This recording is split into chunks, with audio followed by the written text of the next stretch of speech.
මම චතුරංග සමීර රජයේ හින්දාරින්ගේ සංගමයේ උපලේකම්.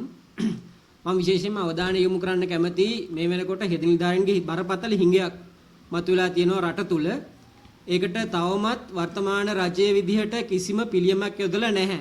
ඇත්තරම WHO අපේ සෞඛ්‍ය නිර්වචනය කරන ලෝක සෞඛ්‍ය සංවිධානය කියනවා 2030 වෙනකොට මිලියන 5.7ක ලක්ෂ 57ක පමණ ලෝකයේ හෙදිංගයක් ඇති වෙනවා කියලා.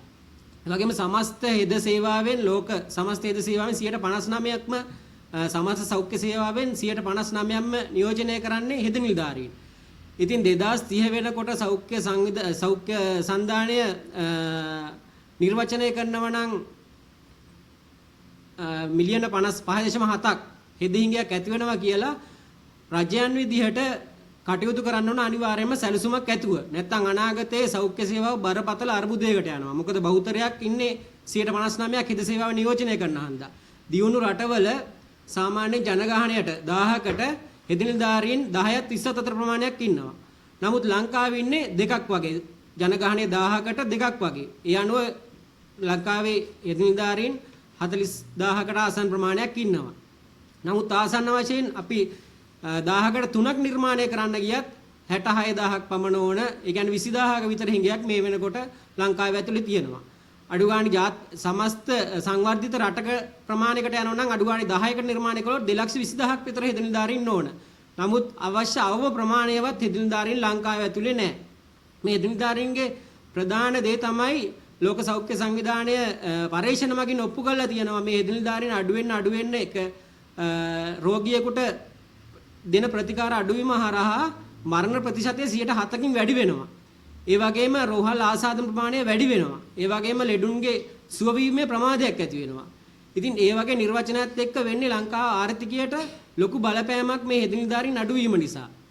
ඉතින් අනිවාර්යයෙන්ම රජයන් විදිහට මේ කටයුතු කරන්න ඕනේ 2023 වසරේ ආර්ථික අර්බුදය හමුවෙත් අපේ සංගමයේ මැදිහත් වෙලා 6500ක් කණ්ඩායමක් බඳව ගත්තා. මේ අවදානමත් එක්ක සාමාන්‍යයෙන් වාර්ෂිකව 3000කට 3500ක 4000 ප්‍රමාණයක් පසුගිය කාලය තුලම බඳව ගත්තා. නමුත් මේ 2025 වර්ෂයට කැඳවූ හෙදිනිලධාරීන්ගෙන් 3100ක් ප්‍රමාණයක් සුදුසුකම් ලැබුවත් 2600ක ප්‍රමාණයක් තමයි තෝරගෙන තියෙන්නේ. ඒ කියන්නේ අවම සංඛ්‍යාවක් තෝරගෙන නැහැ.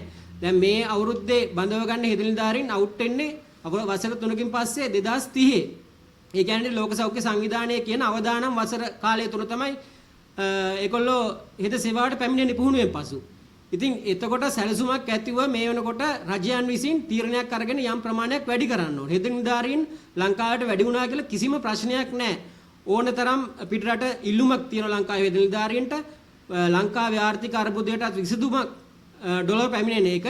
ඉතින් අනිවාර්යයෙන්ම රජයන් විසින් සැලසුමක් කරන්න ඕනේ මේ වගේ බඳවා ගැනීම තවත් අඩු කිරීම හරහා වෙන්නේ සෞඛ්‍ය සේවාව කෙමෙන් අර්බුදයට යන එක. මේක හරියට පිළිකාවක් වගේ. එතන පිළිකාව එකපාර අපිට රිද්දවන්නේ නැහැ. කෙමෙන් තමයි රිද්දවන්නේ. මේ දැන් සෞඛ්‍ය සේවාවේ හෙදිනිලධාරීන් අඩුවීම කෙමෙන් තමයි රිද්දෙන්නේ. යම් අවස්ථාවක මේක දරුණු තත්යකටපත් වෙනවා. ඒකට හදිස්සි විසඳුම් අපිට හොයන්න බෑ ඒ වෙලාවට. මොකද හෙදිනිලධාරියෙක් අවුරුදු 3ක පුහුණුවක්. අද බඳවගෙන හෙට සේවාවට එක් කරන්න බෑ. ඉතින් අනිවාර්යයෙන්ම ඒක රජයන් විසින් සැලසුම් කරන්න ඕන. අර 3000ක සීමාව අඩු ගානේ බඳව ගන්න ඕනේ. දැන් මේ 400ක් විතර සුදුසුකම් ලැබපු හෙද සිසුන් ප්‍රතික්ෂේප කළා දිනවා. ඉතින් ඒකොල්ලොත් කැමැත්තෙන් ඉන්නවා බලාපොරොත්තුෙන් ඉන්නවා සේවාවට පැමිණෙන. සේවාවෙත් ලොකු බරපතල අර්බුදයක් තියෙනවා. ලෝක සෞඛ්‍ය සංවිධානය කියනවා හෙද හිඟයක් ඇති වෙනවා. ඒක ලොකු හිඟයක් අනාගතේ. ඉතින් මේකට අනිවාර්යයෙන්ම සූදානම් වෙන්න ඕන ලංකාවක් විදියට. ඒ වගේම ලංකාවේ ඇතුලේ සාමාන්‍ය පිළිගැනීම තමයි සාමාන්‍ය වාට්ටුවක රෝගීන් 5කට එක හෙදිනිලධාරියෙක් ඉන්න ඕන. නමුත් කියන්නේ රෝගීන් 100ක් පමණ සාමාන්‍යයෙන් අපේ සාමාන්‍ය වාට්ටුවල ඉන්නවා. එතකොට හෙදිනිලධාරීන් 20ක් විතර එක ෂිෆ්ට් එකක ඉන්න ඕන. නමුත් ඉන්නේ 5-6යි. එතකොට වෙන්නේ රෝගියාට අවශ්‍ය ප්‍රතිකාරය හරියට ලැබෙන්නේ නැහැ. එතකොට ලෝක සෞඛ්‍ය සංවිධානය කියන විදිහට මරණ ප්‍රතිශතය ඉහළ යනවා. රෝගීන් සුව වීම අඩු වෙනවා. ඉතින් මේවා වක්‍රාකාරව රජයේ ආර්ථිකයට බලපානවා. ඉතින් අපි කියන්නේ අනිවාර්යයෙන්ම මේවා ගැන අවධානය කළ 2030 ලෝක සෞඛ්‍ය සංවිධානය කියන අවදානමට මුහුණ දෙන්න වර්තමාන රජයේ කටයුතු කළා හෙද සේවාවට බඳවා ගැනීම ඉක්මනින් කළා. විශේෂයෙන්ම කාඩ් අප්ඩේට් ඒ කියන්නේ සේවක සංඛ්‍යා නැවත ගණනය කළා අදාළ ප්‍රමාණය බදවා ගන්න කියන එක තමයි අපි කියන්නේ.